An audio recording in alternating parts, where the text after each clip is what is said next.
And staying in the world of high-stakes business, Paramount has now crashed the Warner Brothers Netflix deal, launching a surprise $108 billion hostile takeover. The move not only challenges Netflix's approval previously approved by the board with its $72 billion offer, but also shifts the spotlight to an unexpected player, Trump's son-in-law, Jared Kushner.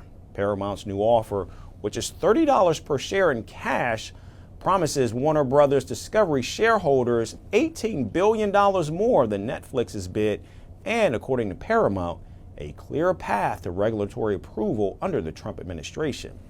Now, that argument rests heavily on the involvement of Affinity Partners, Jared Kushner's private equity firm, which is also part of a group financing the Paramount deal.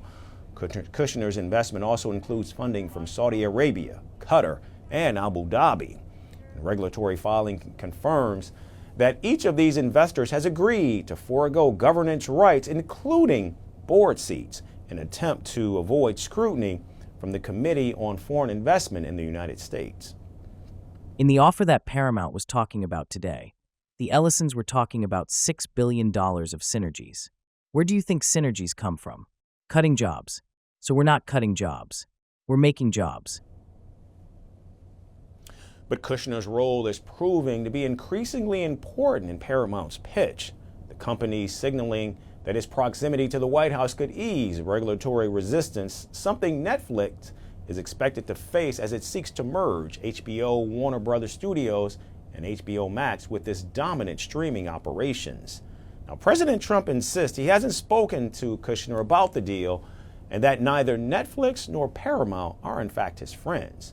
But the president's own public criticism of Netflix and his administration's influence remain key factors for anxious shareholders.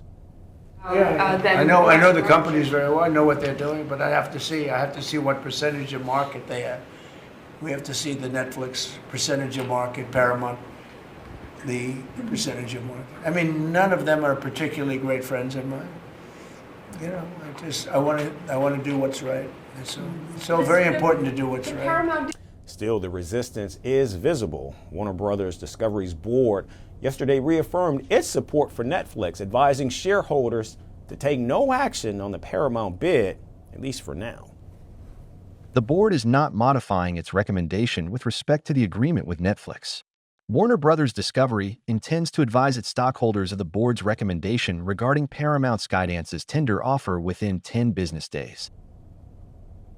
Now, concerns about Middle Eastern sovereign wealth financing and earlier qualms about Paramount's approach have made some directors wary. Analysts say anti-monopoly scrutiny will be intense either way, with Democratic senators warning that a Paramount-Warner merger could concentrate too much control in U.S. television.